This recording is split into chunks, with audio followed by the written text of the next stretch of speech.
আজকে আমাদের সাথে সেলিব্রিটি আড্ডা সেগমেন্টে আছেন বর্তমান সময়ের বেশ পরিচিত একটি মুখ। আমাদের সঙ্গে আছেন টুটুল খান। একজন সঙ্গীত শিল্পী হওয়ার পাশাপাশি তিনি গানের কম্পোজিশনের জন্য কাজ করছেন। গল্প গানে আড্ডায় জানবো সেই কথাগুলো। টুটুল ভাই, আপনাকে আমন্ত্রণ জানাচ্ছি আমাদের এটিএন মিউজিক অনুষ্ঠানে। আপনি কেমন আছেন? আলহামদুলিল্লাহ, ভালো আছি। আপনি কেমন আছেন? ভালো আছি, ভালো লাগছে আপনাকে পেয়ে। সম্প্রতি সময়ে কিছু গান রিলিজ পেয়েছে, আরও অনেকগুলো কাজ মুক্তির অপেক্ষায়। আপনার কাছ থেকে জানতে চাইবো সেই কাজের কথাগুলো। আসলে ব্যস্ততার মধ্যে সময় যাচ্ছে। ঈদে অনেক ওপেন কনসার্ট, নতুন কিছু গান রিলিজ হয়েছে, সব কিছু মিলিয়ে খুবই ব্যস্ততার মধ্যেই সময় যাচ্ছে। আচ্ছা, তো এই যে সম্প্রতি সময় যে গানগুলো রিলিজ হয়েছে সেই গানের গল্পগুলো একটু জানতে চাই। আমার ঈদে 2টি গান রিলিজ হয়েছে। এর মধ্যে আমার যে গানগুলো লিখেছেন এবং সুর করেছেন মোল্লা জালাল ভাই। উনি একজন গুণী একজন মানুষ এবং ইত্তেফাক পত্রিকার বিনোদন একজন সিনিয়র একজন সাংবাদিক।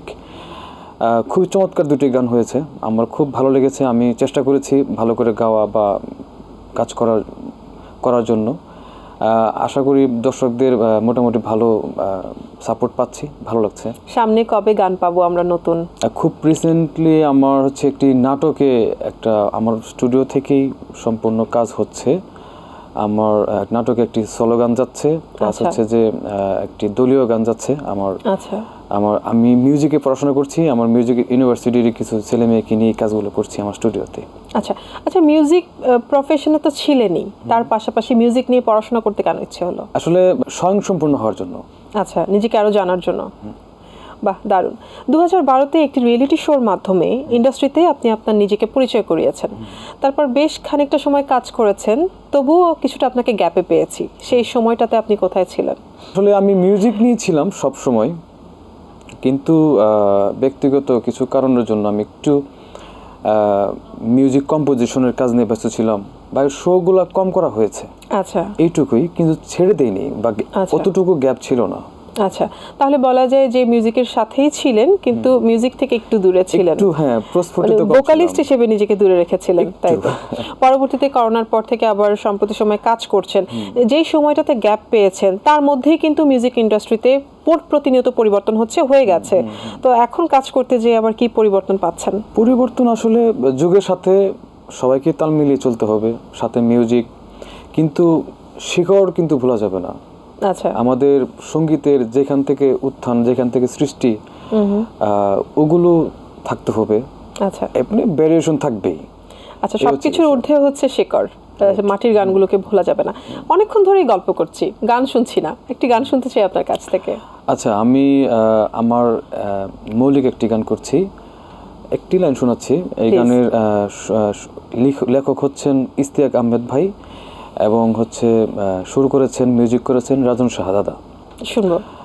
বুকের ভেতর প্রেম কখনো যায় না রাখা চেপে, কিভাবে তুই দেখবি রে বল কোন পাল্লায় মেপে। বুকের ভেতর প্রেম কখনো যায় না রাখা চেপে, কিভাবে তুই দেখবি রে বল কোন পাল্লায় মেপে।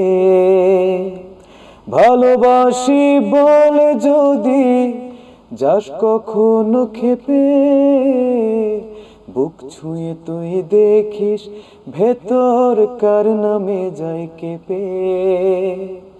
বুক ছুঁয়ে তুই দেখিস ভেতর কার নামে যায় কেঁপে।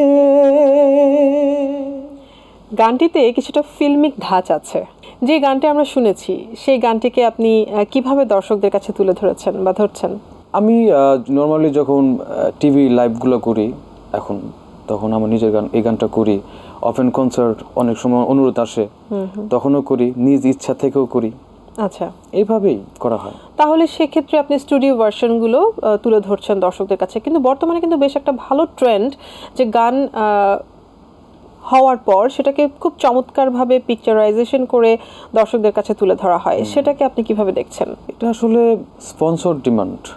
আচ্ছা, যদি তারা ওইভাবে স্পন্সর করে যে গানটাকে স্টুডিও ভার্সন করব সেইভাবে রিলিজ হবে।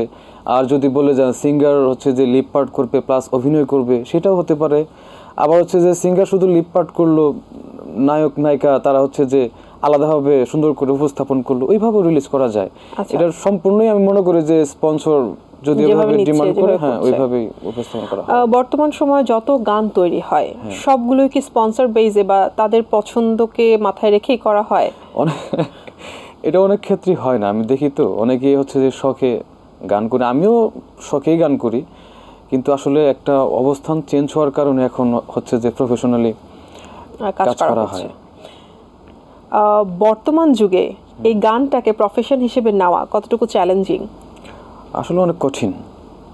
এটাকে কি যে কেউ চাইলেই প্রফেশন হিসেবে নিতে পারবে বা পারে?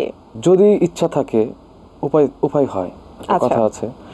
যদি আপনার যোগ্যতা বা গুণ, সৎ ইচ্ছা, চেষ্টা এগুলো যদি আপনার দৃঢ় থাকে, অবশ্যই লক্ষ্যে পৌঁছানো সম্ভব।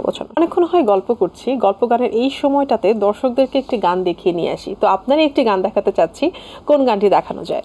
আমার ঈদে একটি গান রিলিজ হয়েছে, গানটির শিরোনাম হচ্ছে পাইলাম না তোর মন। এই গানটি একটু শোনাচ্ছি। এই গানের গীতিকার হচ্ছে মোল্লা জালাল ভাই। এই গানটির ভিডিওর পেছনে অবশ্যই একটা গল্প আছে, কি গল্প জানতে চাই। এটা আসলে খুব তাড়াহুড়ো করে আমাদের ভিডিও করা হয়েছে, স্টুডিও ভার্সন হিসেবে আমি লিপ পার্ট করেছি, পাশাপাশি আমার সাথে মেল ফিমেল দুজন অভিনেত্রী এবং অভিনেতা ছিলেন। চমৎকার একটি কম্বিনেশন ছিল। বর্তমান সময়ে অনেকেই গান করছেন এবং সেই গান করতে যেয়ে অনেকেই ট্রেন্ড ফলো করছেন, এই ট্রেন্ডকে আপনি কিভাবে দেখেন? ভালো হলে গ্রহণ করা যায়, আবার যদি সেটা রুচির বাইরে হয় গ্রহণ করবেন না, এরকমটাই। আর এখন যে মানে কাজ যেগুলো হচ্ছে, শুধু যে মানে খারাপ কাজই হচ্ছে এমন কিছু না, কিন্তু বা রুচির বাইরে হচ্ছে এমনটাও না, ভালো ভালো কাজ হচ্ছে, ওইগুলো অনেক সময় অনেকভাবেই প্রেরণা যোগায়। আসলে রুচির বাইরে যে কাজগুলো সেটা তো ভাইরাল, আর যেটা ট্রেন্ড সেটা তো মানুষ পছন্দ করছে দেখেই সেটা ট্রেন্ড। এই ট্রেন্ডে আপনি আপনার নিজেকে গা ভাসিয়ে দেবেন কিনা? ওই যে বললাম, আসলে যদি ভালো লাগে, আসলে কেউ তো কারোর মতো হতে পারে না। আমার জায়গাটা আমার মতো করে কাজ করছি। এখন এখান থেকে এখন কি সৃষ্টি হবে, এটা আমার মতো করে হয়তো একটা সৃষ্টি হবে, কারোর মতো তো আর হবে না। আচ্ছা, কিন্তু গতানুগতিকভাবে যে ভালো কাজগুলো হচ্ছে, এগুলো মাথায় রেখে আমরা চলছি বা কাজ করছি। হ্যাঁ, যেহেতু আপনার একটা গ্যাপ ছিল ইন্ডাস্ট্রিতে, আপনি আবার খুব ভালোভাবে নিজেকে কামব্যাক করেছেন, কিন্তু এই গ্যাপের মাঝে আপনার জায়গাটা অনেকেই নিয়ে নিয়েছে, যেটা আমরা বলি শূন্যস্থান কখনোই খালি থাকে না।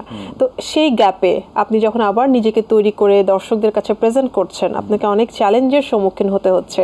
সেই চ্যালেঞ্জগুলো কি ধরনের? আসলে কেউ কারো জায়গা নিতে পারে না। আচ্ছা, সেটা আপনার মতে?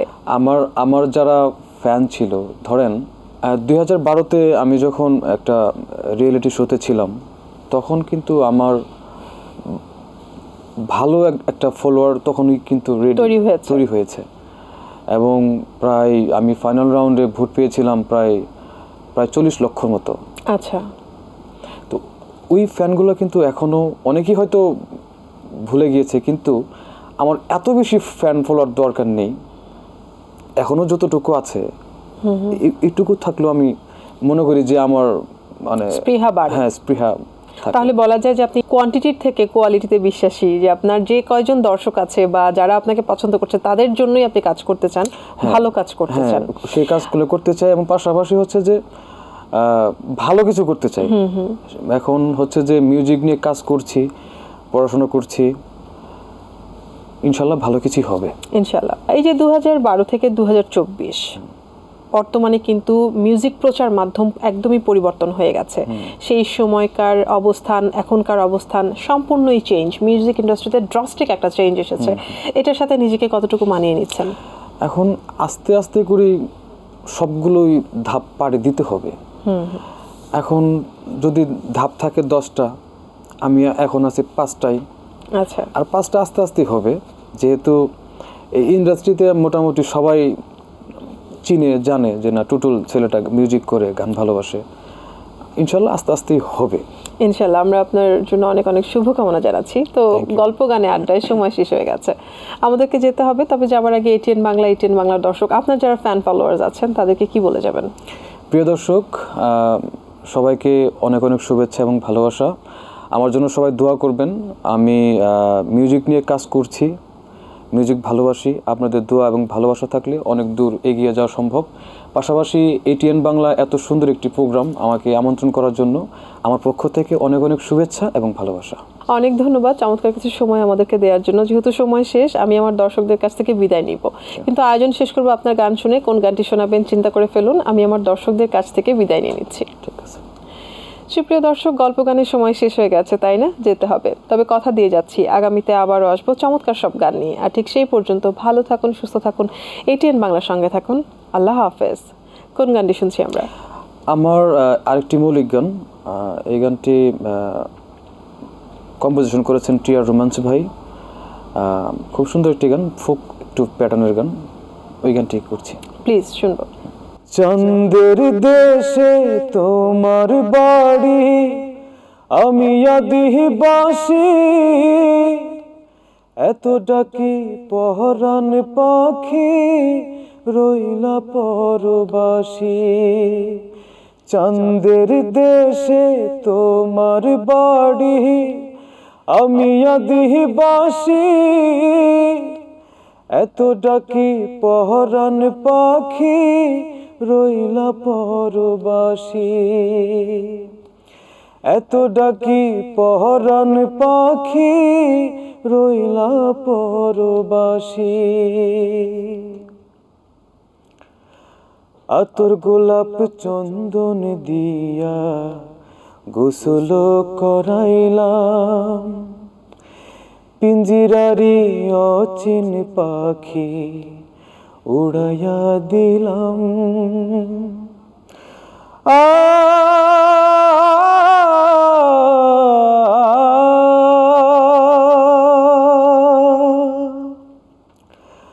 আতর গোলাপ চন্দন দিয়া গোসল করাইলাম, পিঞ্জিরারি অচিন পাখি উড়াইয়া দিলাম। এত ডাকি পহরান পাখি, রইলা পরবাসী।